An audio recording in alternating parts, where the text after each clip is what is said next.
Let's start with Hare Krishna Mahamantra. Hare Krishna, Hare Krishna, Krishna Krishna, Hare Hare, Hare Ram, Ram Ram, Hare Hare. Hare Krishna, Krishna Krishna, Hare Hare, Hare Ram, Ram Hare Hare. Hare Krishna, Krishna Krishna, Hare Hare, Hare Ram, Ram Hare Hare. Hare Krishna, Krishna Krishna, Hare Hare, Hare Ram, Ram Hare Hare. Let's do some Radha Jap. Radha, Shri Radha, Radha, Shri Radha, Radha, Shri Radha, Radha, Shri Radha, Radha, Shri Radha. We are reading Bhagwat Geeta. One second, this battery low.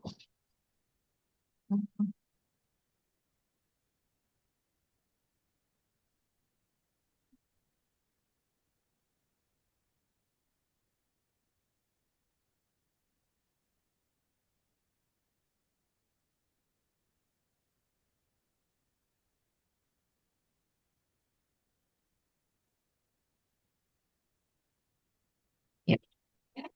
We are reading Bhagwat Geeta as it is by His Divine Grace, A.C. Bhakti Vedant Swami Prabhupada, founder Acharya of International Society for Krishna Consciousness. We are in chapter 15, text 17. Besides these two, there is the greatest living personality, the Supreme Soul, the imperishable Lord Himself, who has entered the three worlds and is maintaining them. Let's read the purport. The idea of this verse is very nicely expressed in the Katha Upanishad 2.2.13 and Shweta Shwetara Upanishad 6.13.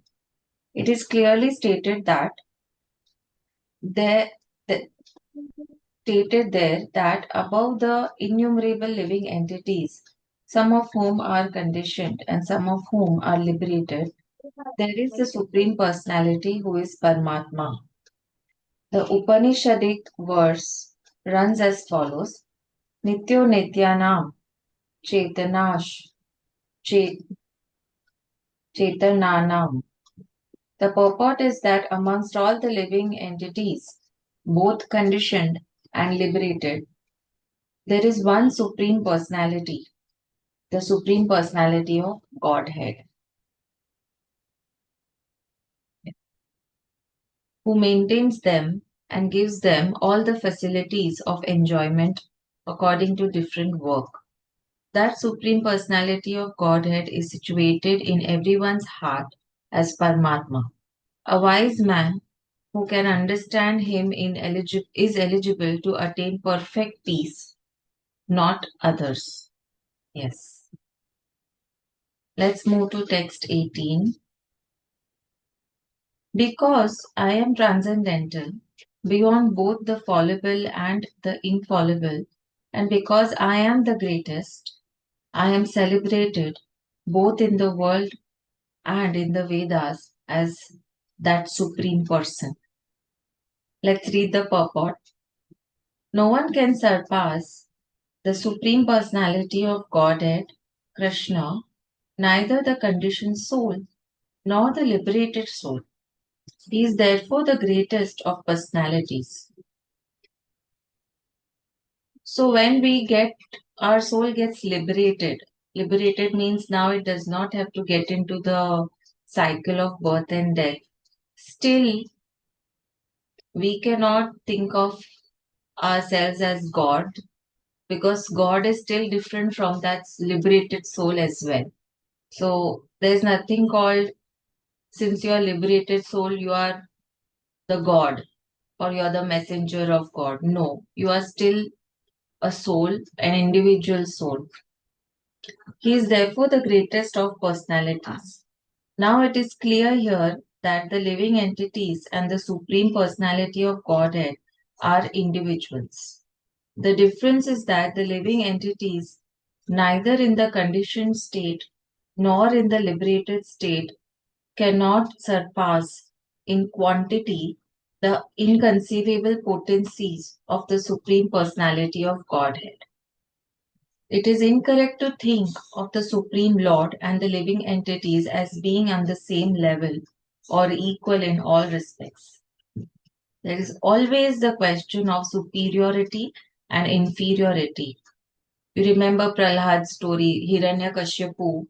He had so many powers. He had everything. He could even rule the demigods. He could go on their planets and do everything. But still, and he thought of himself as he's a god, right?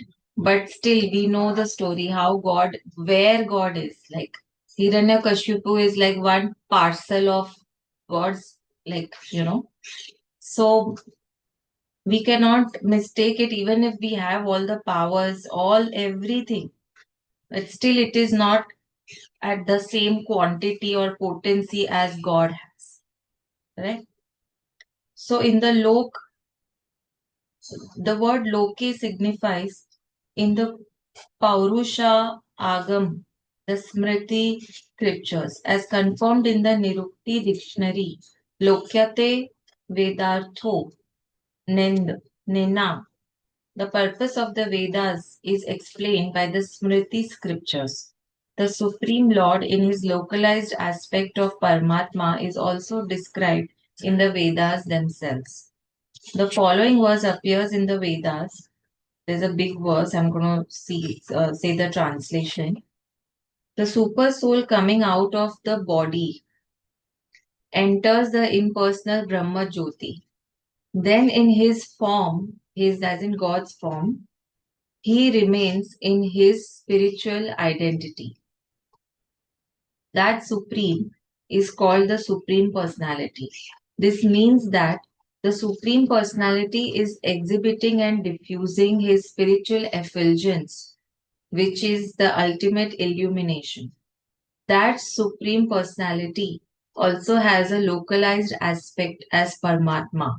By incarnating himself as the son of Satyavati and Parashara, he explains the Vedic knowledge as Vyasdev. So, like when we perish, our individual soul is also freed, but with that, also the Supreme Soul is freed. So, what happens to that Supreme Soul?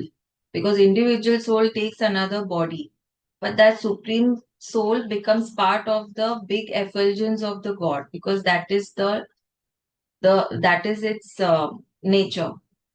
It will join back to the effulgence of the God, and when the soul takes another body, again that part will come in and go there. So that is like the light is spreading and coming back. Light is spreading and coming back. It's like that.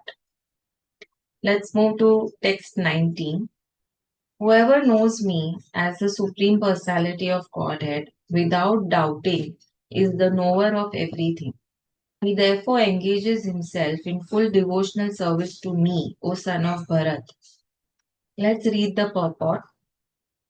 There are many philosophical speculations about the constitutional position of the living entities and the supreme absolute truth.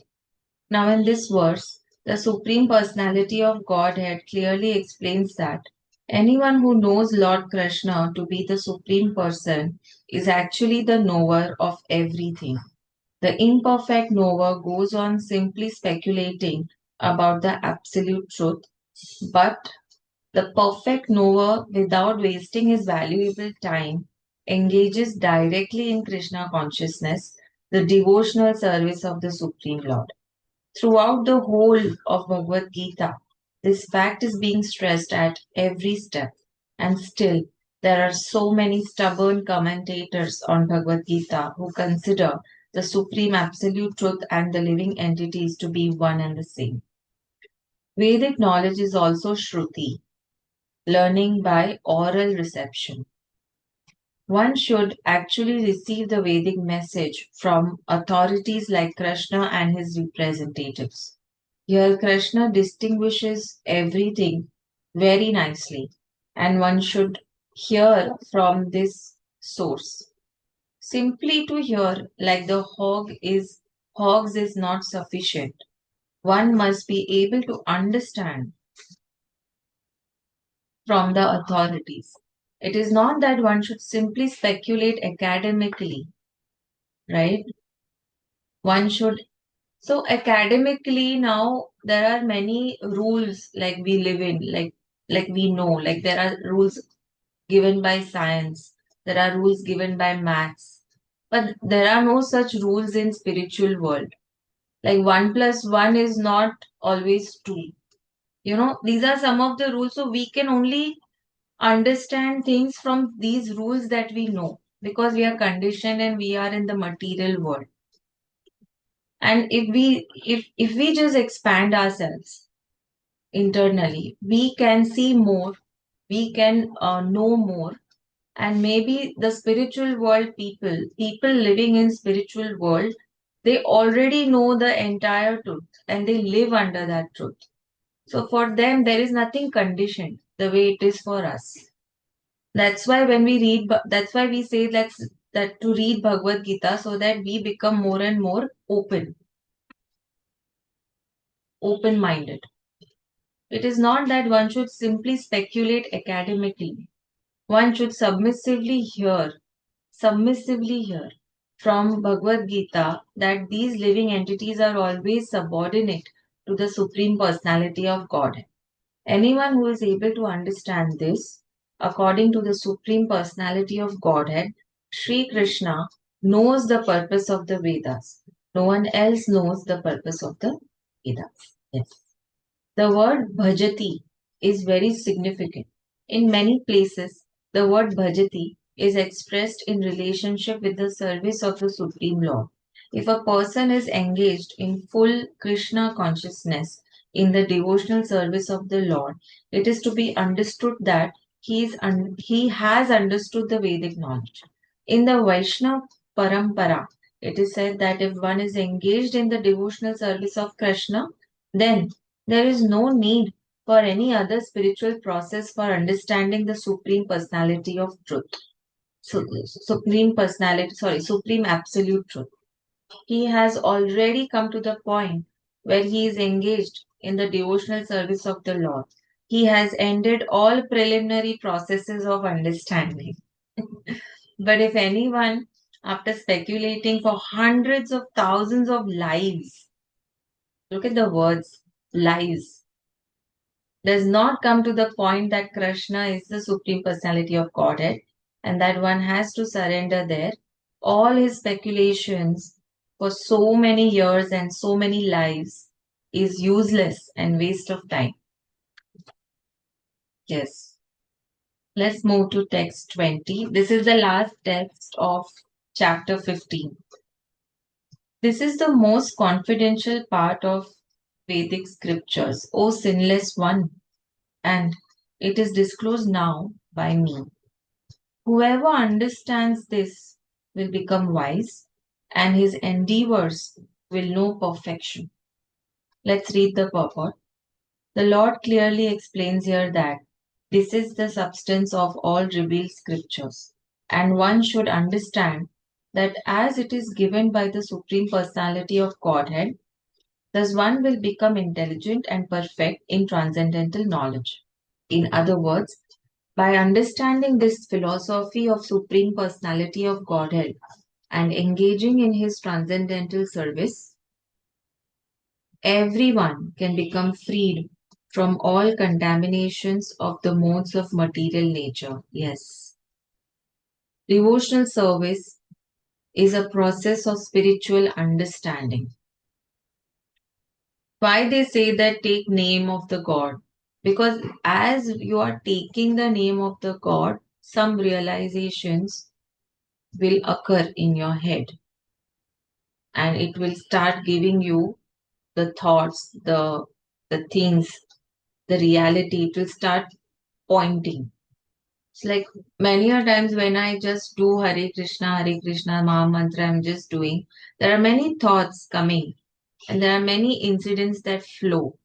So when then allow them to flow, a lot of knowledge also comes in as to why that must have happened or why this must have happened or how I thought and how I should have thought. There are a lot of learnings which come. So that's the reason why when we do Hare Krishna, or any other, let's say, Jai Ram, any mantra we say, these realizations start popping up in our head. Devotional service is a process of spiritual understanding. Yes. Wherever devotional service exists, the material contamination cannot coexist. Yeah, but devotional service needs to be done with full surrender, because if we are doing it with a purpose attached to it, then it's a waste of time. Devotional service to the Lord and the Lord Himself are one and the same because they are spiritual. Devotional service takes place within the internal energy of the Supreme Lord. The Lord is said to be the sun, and ignorance is called darkness. Where the sun is present, there is no question of darkness. Therefore, whenever devotional service is present, under the proper guidance of a bona fide spiritual master, there is no question of ignorance. Everyone must take to this consciousness of Krishna and engage in devotional service to become intelligent and purified.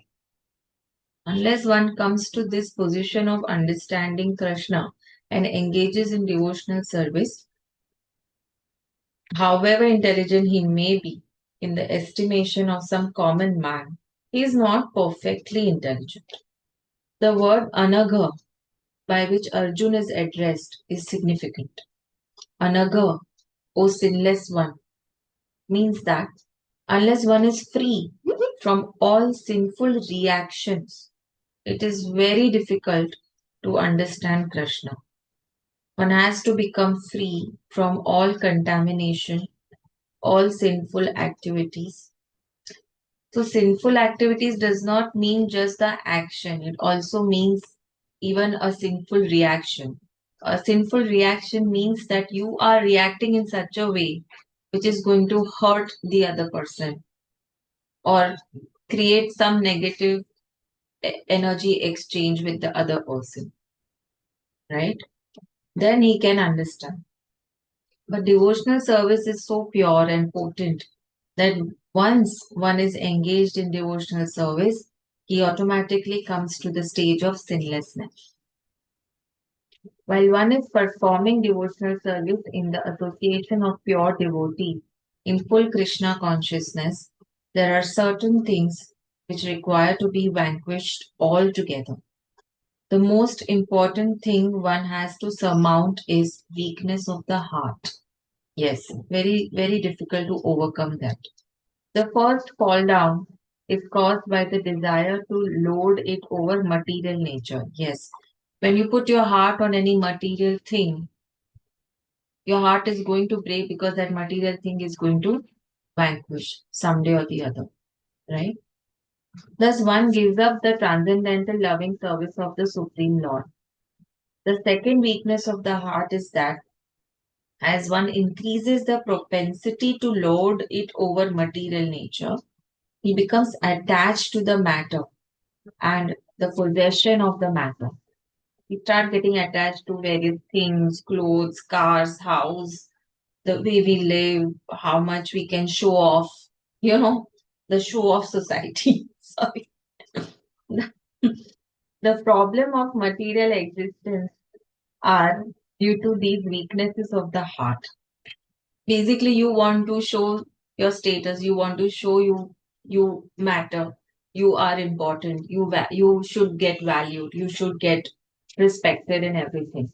So this is all the material things that you possess is for your external exhibition, and you are not going to get that from external exhibition which you are looking for. So when you start respecting yourself from within rather than expecting others to respect you, only then you will feel satisfied. So no matter, even if you have BMW, you have anything, it will not matter at all because it is material after all and it's going to die and perish. What is not going to die is you.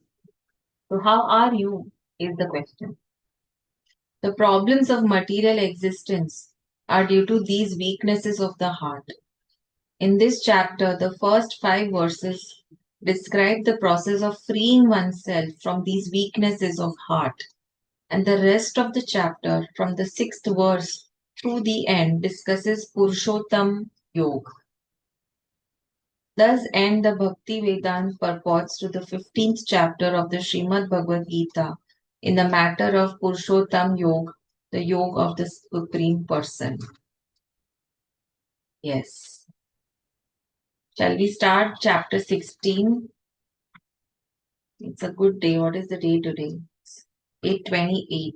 Oh, it's 9th. Okay. Oh, 9 and 9. Okay, let's start. Chapter 16, the divine and demonic natures. Text 1 to 3. The Supreme Personality of Godhead said, fearlessness, purification of one's existence, cultivation of spiritual knowledge, charity, self-control, performance of sacrifice, study of the Vedas,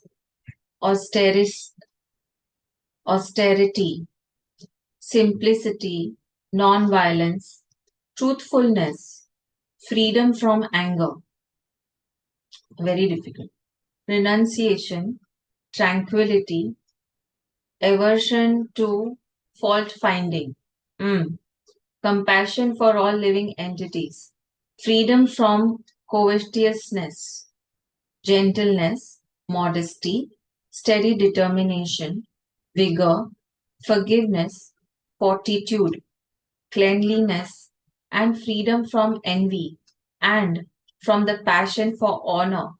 These transcendental qualities, O son of Bharat, belong to godly men endowed with divine nature. Yes. That's why these, see, even Shiv Bhagwan got angry one day and he cut Ganesha's head, right? So we are not going to speculate his status, but yes, it's so difficult to achieve this, you know.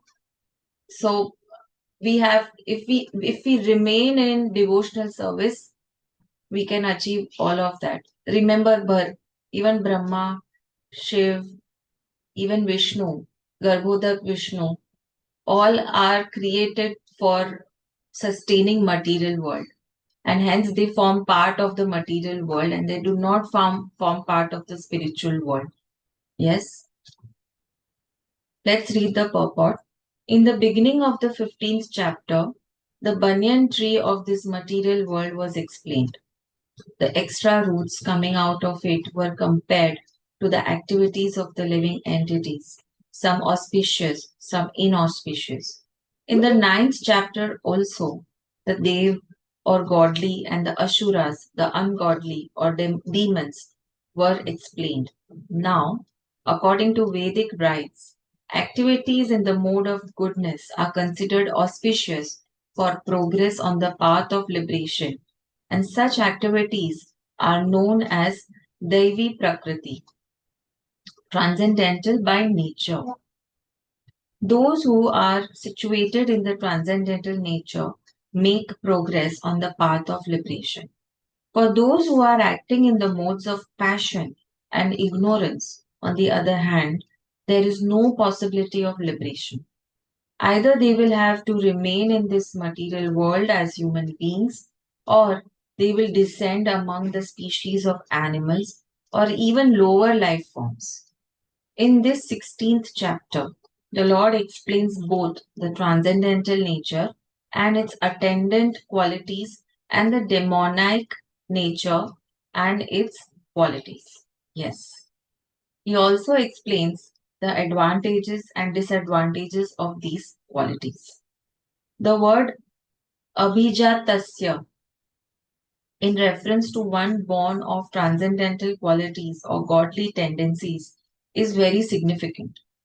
To beget a child in a godly atmosphere is known in the Vedic scriptures as Garbhadhan Sanskara. If the parents want a child in the godly qualities, they should follow the 10 principles recommended for the social life of the human being. In Bhagwat Geeta, we have studied also before that sex life for begetting a good child is Krishna himself. Sex life is not condemned provided the process is used in Krishna consciousness.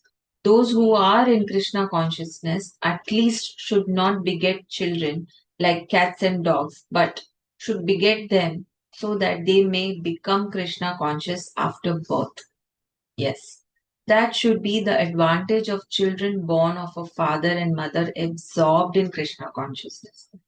The social institution known as Varnashram Dharma, the institution dividing society into four divisions of social life and four occupational divisions or castes, is not meant to divide human society according to birth.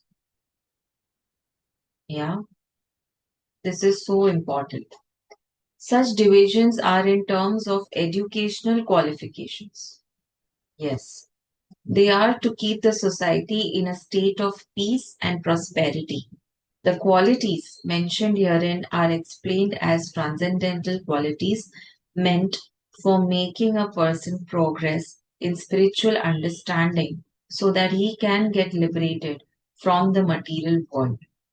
In the Varnashram institution, the sannyasi or the person in the renounced order of life is considered to be the head or the spiritual master of all social statuses and orders.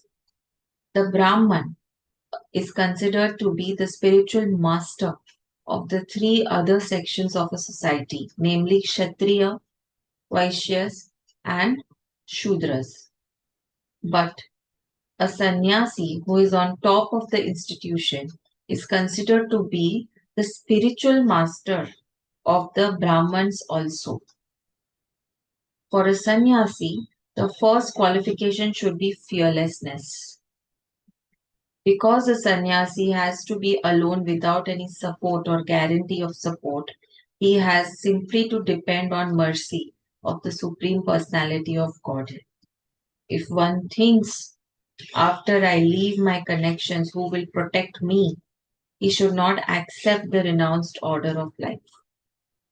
One must be fully convinced that Krishna, or the Supreme Personality of Godhead, is his localized aspect as Paramatma, is always within. That he is seeing everything and he always knows that one intends to do. I'll tell you one incident. Like we were returning from our Kathak class and the scooter just stopped. Okay. And we were just at the signal of that Gokul Dham. Okay. And I had my daughter with me and I had to take that scooter to the petrol pump. And I was like, okay, now I was not scared or anything. I said, okay, let's do this. And we were just waiting for the signal to stop. But immediately two people came. One young person came, do you need help? Like, what happened to the scooter? You want it to kickstart? I said, nahi, wo petrol khatam ho gaya, I'm sure. चले अच्छा अच्छा तो वो तो इधर ही है ना आप तो घुमा के लेके जाओ लाइक हाँ हाँ मेरी बच्ची को मैं रखती हूँ साथ पे और मैं लेके जाती हूँ it was difficult to cross because my daughter was also there with me and she didn't know where to go, what to do. And then an old man came, an older, little older, like around 55, 56 something. He just came, oh, wait, wait, wait, I will take it, I'll take, ab chhod do. And he took the scooter and I just had to take care of my daughter. And the helmet was there, the key was on the scooter, and me and Pavika were like running. And he just took the scooter and it is a slope, so he was moving fast and he just placed it properly near the petrol pump where the petrol will go and properly listening to his instructions and everything. I was like, God is there. It's like, I was saying, I will take care now. Now the turning has come, so I will carry it. No, no, no, beta, I will help you. It's okay, it's okay. And he didn't take any money. He didn't. He was just happy that he helped me, and I was happy that I was like protected. So it's so nice that there is some goodness left in this Yeah. material world. Oh my God, I was like really happy. So for sannyasi, the first qualification should be fearlessness. Because a sannyasi has to be alone without any support or guarantee of support. He has simply to depend on the mercy of the personality of Godhead. If one thinks, after I leave my connections, who will protect me? He should not accept the renounced order of life. One must be fully convinced that Krishna, or the Supreme Personality of Godhead, in his localized aspect as Paramatma, is always within, and that he is seeing everything and he always knows what one intends to do. One must thus have firm conviction that Krishna, as Paramatma, will take care of a soul surrendered to him. I shall never be alone, one should think. Even if I live in the darkest regions of a forest, I shall be accompanied by Krishna and he will give me all protection. There is so much surrender here. That conviction is called abhayam or fearlessness. This state of mind is necessary for a person in the renounced order of life. Then he has to purify his existence. There are so many rules and regulations to be followed in the renounced order of life. Most important of all, a sannyasi is strictly forbidden to have any intimate relationship with a woman. He is even forbidden to talk with a woman in a secluded place. Lord Chaitanya was an ideal sannyasi, and when he was at Puri, his feminine devotees could not even come near to offer their respects. They were advised to bow down from a distant place. This is not a sign of hatred for women as a class, but it is the stricture imposed on the sannyasi not to have close connections with women. One has to follow the rules and regulations of a particular status of life in order to purify his existence. For a sannyasi, intimate relations with women and possession of wealth for sense gratification are strictly forbidden. The ideal sannyasi was Lord Chaitanya himself, and we can learn from his life that he was very strict in regards to women. Although he is considered to be the most liberal incarnation of Godhead, accepting the most fallen conditioned souls, he strictly followed the rules and regulations of the sannyas order of life in connection with association with women. One of his personal associates named Chota Haridas was associated with Lord Chaitanya along with his other confidential personal associates, but somehow or other, this Chota Haridas looked lustily on a young woman, and Lord Chaitanya was so strict that he at once rejected him from the society of his personal associates. Lord Chaitanya said, for a sannyasi or anyone who is aspiring to get out of the clutches of material nature and trying to elevate himself to the spiritual nature and go back home, back to Godhead, for him, looking towards material possessions and women for sense gratification, not even enjoying them, but just looking towards them with such a propensity is so condemned that he had better commit suicide before experiencing such illicit desires. So these are the processes for purification. The next, okay, this is a long, explanation. Let's end here with Hare Krishna Maha Mantra. We'll continue tomorrow. Tomorrow name, Monday. Hare Krishna, Krishna Krishna, Hare Hare, Hare Ram, Ram Ram, Hare Hare. Hare Krishna, Krishna Krishna, Hare Hare, Hare Ram, Ram Ram, Hare Hare. Let's do some Radha Jap. Radha, Shri Radha, Radha, Shri Radha, Radha, Shri Radha. Hare Krishna. Have a nice day. Hare Krishna. Same to you.